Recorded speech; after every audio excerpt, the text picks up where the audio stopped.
Hey there, friends, Nibs again. Out here in the garage tonight, doing a little bit of goofing around, and I wanted to bring you guys another one.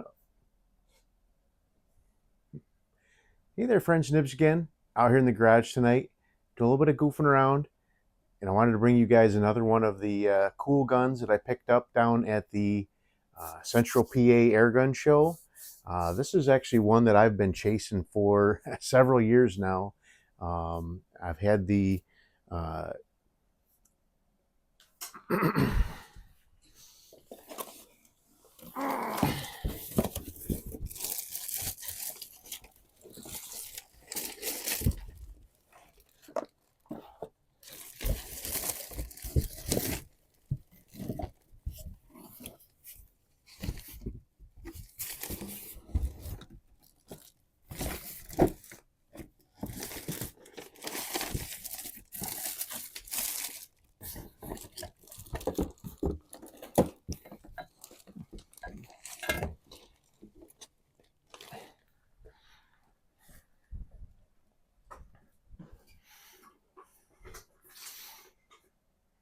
sorry about that. I wanted to get it out. I had the the Polish copy of this gun that we're going to be talking about in this video for a while now, and I really like this gun too.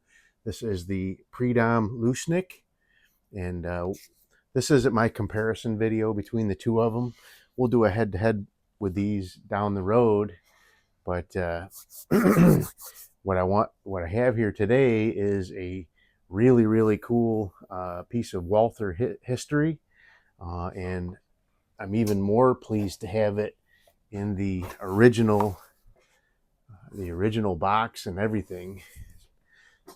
So the box is in pretty good shape. The cover's got one little tear out. Somebody put some tape across the middle of it, but overall the box, for being 59 years old, is in really good shape.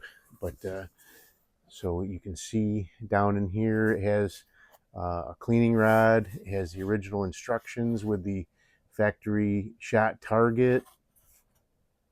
Actually, I didn't put the cocking knob in there, but we'll talk about that in a minute. It does come with, so it has a sight blade and a front sight in the gun already, but it comes with two different size rear sight blades and two replacement front sight blades as well, with wider and skinnier sight pictures on them. But what we have here is a Walther LP53, and now that I look at the two side by side, they're not 100% identical. The cocking place is a little bit different, placement, the way that is arranged. But yeah, overall, I would say that it's very close. But this Walther LP53 was made, this particular one was made in 1966. The product line was made with several variations over the years, was made between 1953, maybe 52. Some different places I've read say 52, up until about 1983. So a good 20-year production span there. But I did run this serial number and found that this one was made in 1966. So pretty cool. I like collecting guns that were made the same year that I was born. So that's a lot of fun for me. But this one is in absolutely gorgeous shape. No wear, tear, or anything on it anywhere. And it is shooting really good. We're going to put that to the test in a couple of minutes here. But it's just like a little bit of wax or something on there. I thought it might have been a scratch, but it's just a little bit of wax or something on the barrel. But really cool. So this is like I said, this one's probably 13 years into the production. So it's not 60. No, that's 30 years, not 20 years. 30 years of production. So mine is 66, about 13 years into the production. And it's still an early version. The earliest ones would have been smooth metal with blued finish on the receiver, and then they went to this crackle paint. But mine still has the brown grips. Later ones would have black grips, similar to this loose neck here, the pre-dom here. But also it came with this little cocking knob to go on the end of the barrel, so you could use that to cock. I kind of find that it's not too bad to just grip it like this and crank it down. So if you had weaker hands, that would really come in handy. I could see that. But I'm really stoked to have this in my collection, trying to figure out a way to present it well on the wall, but it's still accessible to shoot with the box. I'll figure that out eventually, but we're going to go ahead and do some shooting with it. Got the normal cast of characters out here, a couple of splatterburst targets, my silhouettes, and a couple of paintballs. I think it'll do pretty good. I did spend a couple minutes with it beforehand, zeroing up these sights for my eyes and for the Meisterkugels, and I was shooting pellet on pellet right into the same hole on another splatterburst on the target there. So hopefully we can continue with some of that goodness on the camera here. Like I said, I am using Meisterkugels. I love the Meisterkugel 7.0s. They really shoot great in a pistol, and I think this one's doing great with them as well. So let's see if we can take out the first splatterburst first.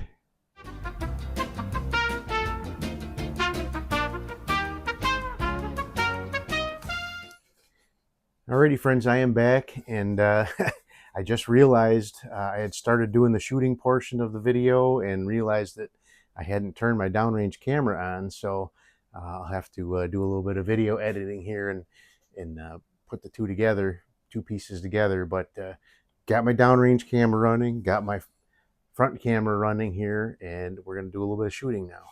So you have the cocking knob that you can put on the end here.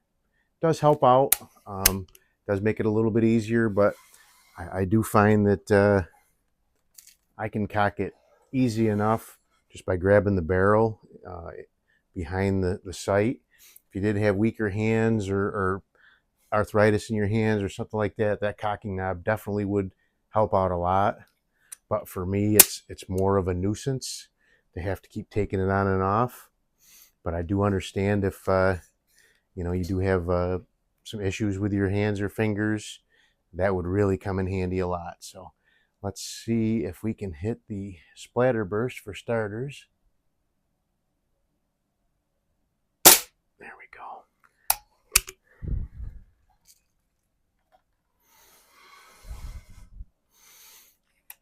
I did do a couple trigger pulls behind while I was doing the other part and didn't have the downrange going. So I will tell you, I guessed it would be about 2 pounds, and it ended up being on a 3-shot average. It was 1 pound 12 ounces. So I was really pretty close.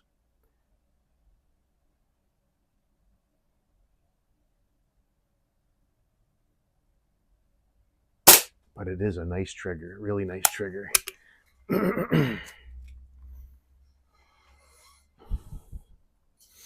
And I do believe it is adjustable. I think it actually talks about it in the manual. I haven't really gotten into that too much yet, but I've read these can be really tuned pretty well. And there are things you can do to the gun to replace the seal. My understanding is this originally would have came with a leather seal. I'm assuming this thing is all original. It's still in the original box, and it looks like it's hardly been used at all, if at all.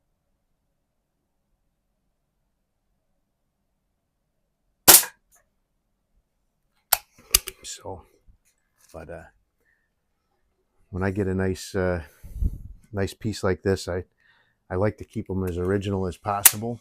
All right, let me see if I can hit one of those paintballs.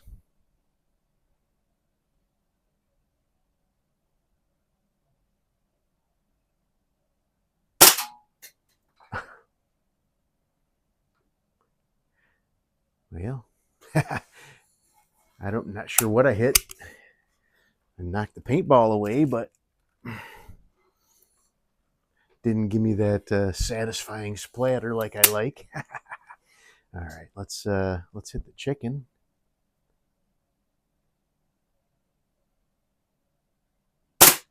No problem.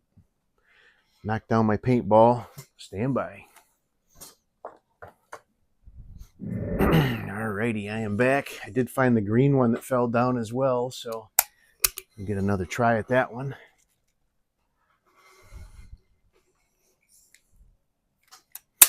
All right, let's see if we can hit that green one this time.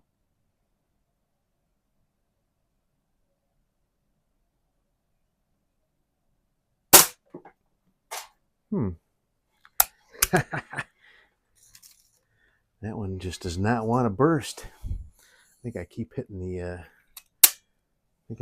the golf tee. All right, let's see if we can hit that other one.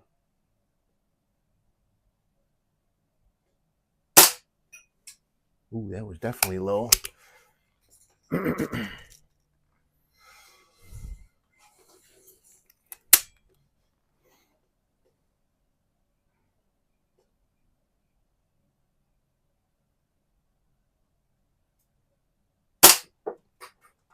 Another low one. Jeez. Oh well, that's the way it goes sometimes when you're shooting live video. All right, let's get that turkey. No problem there. Let me go back. I got another splatter burst up there. We'll shoot a couple more shots at that. See where we're shooting low there too.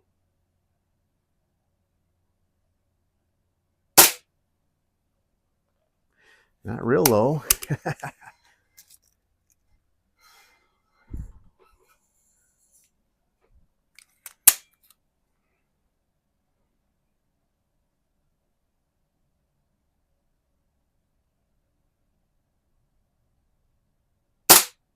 Oh, that was me flinching over. So the thing that makes this and the pre-dom so unusual amongst air guns is when you actually cock this cocking knob, instead of pushing a spring back like this, it's actually pushing the spring down inside and compressing it inside the handle here. So it gives you a whole different recoil feel.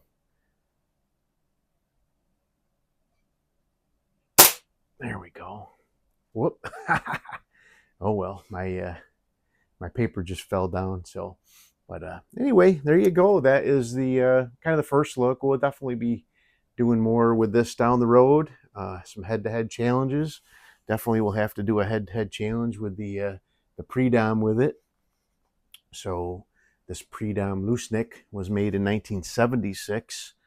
And like I said, this one was made in 1966. So 10 years apart, but still both of them are pretty old and pretty cool. So hope you guys liked the video. Till next time, have a great day.